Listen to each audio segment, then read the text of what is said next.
Il y a un grand absent dans la politique française, c'est la figure du roi. C'est Emmanuel Macron, devenu depuis notre monarque républicain, qui avait déclaré ça il y a quelques années. Ce soir, en plein préparatif du mariage princier en Grande-Bretagne, rois, reines, princes et princesses sont à l'honneur dans Complément d'enquête. Et vous allez voir que certains ne sont pas seulement là pour faire joli. À Dreux, en Eure-et-Loire, séance d'équitation. Pour ceux que la presse people surnomme la famille de France. Antoinette, il s'appelle comment le cheval de Louise? La princesse Philomena. Il s'appelle Volcan. Ah, Volcan. Et son mari, le prince Jean d'Orléans, 52 ans. Si. Allez, hop. Ah, oui. Il est le descendant direct des rois de France. Allez, Antoinette. Sa devise, servir la France et les Français, sonne comme un manifeste. Car Jean d'Orléans se dit prêt à monter sur le trône si la France changeait un jour de régime. Je pense que la France est toujours monarchiste de cœur et républicaine de raison. C'est-à-dire que la référence au roi, elle est là partout. Qu'on tourne la tête à droite, à gauche, qu'on lise les journaux, il y a toujours un article sur l'histoire, une émission sur l'histoire. Ça fait partie de notre environnement, donc les gens, ils sont très sensibles. Vous pensez qu'il y a de la place pour une monarchie en 2018 en France? Elle pourrait revenir? Moi, je pense tout à fait. Parce qu'un président tous les 5 ans, c'est assez court.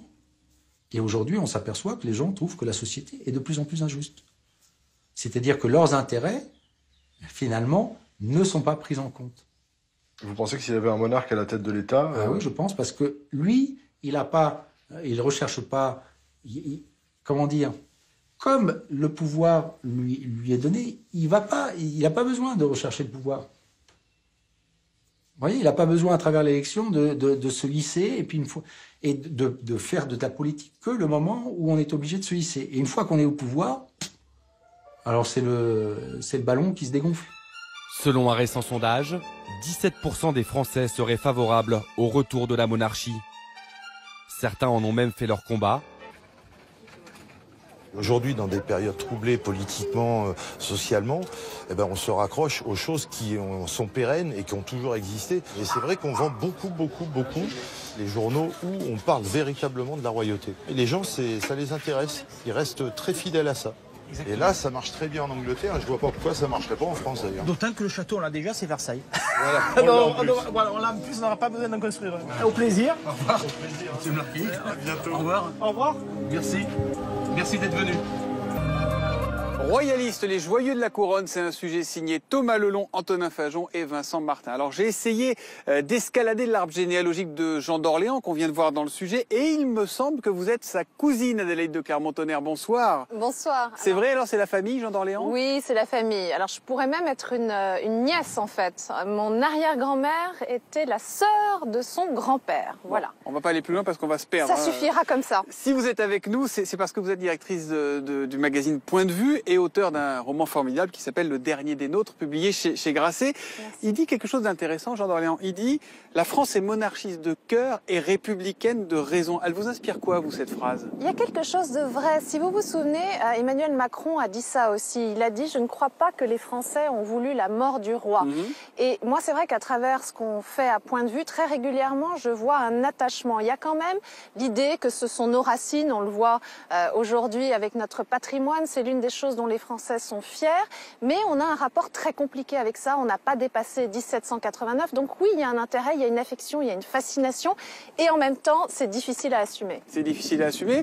Pourtant, tous les 5 ans, on élit un roi, en quelque sorte. Certes, c'est un CDD pour le coup, mais c'est un peu un roi qu'on met à l'Élysée à chaque fois. C'est un CDD royal. Oui, le général de Gaulle, honnêtement, a conçu cette 5e République de façon très monarchique. Alors, lui avait la légitimité historique pour, disons, incarner cette fonction. C'est vrai que ça peut être plus compliqué sous d'autres septennats et quinquennats. Mais regardez, de nouveau, le président actuel, quand on dit président jupitérien, c'est un président qui va chercher énormément, au fond, des symboles de la monarchie. Il reçoit Poutine à Versailles, il fait des grands dîners d'État. d'État. Il prend cette hauteur que l'on donne normalement aux monarques dans les autres pays européens. Il a cette idée aussi de reconstituer un centre donc qui n'est ni de droite ni de gauche. Donc on est au fond totalement dans les codes d'une forme de monarchie. Vous diriez qu'au-delà des monarchistes assumés, revendiqués qu'on vient de voir dans le sujet à l'instant, il y a en France une espèce de nostalgie de la monarchie, de la figure du roi ou pas?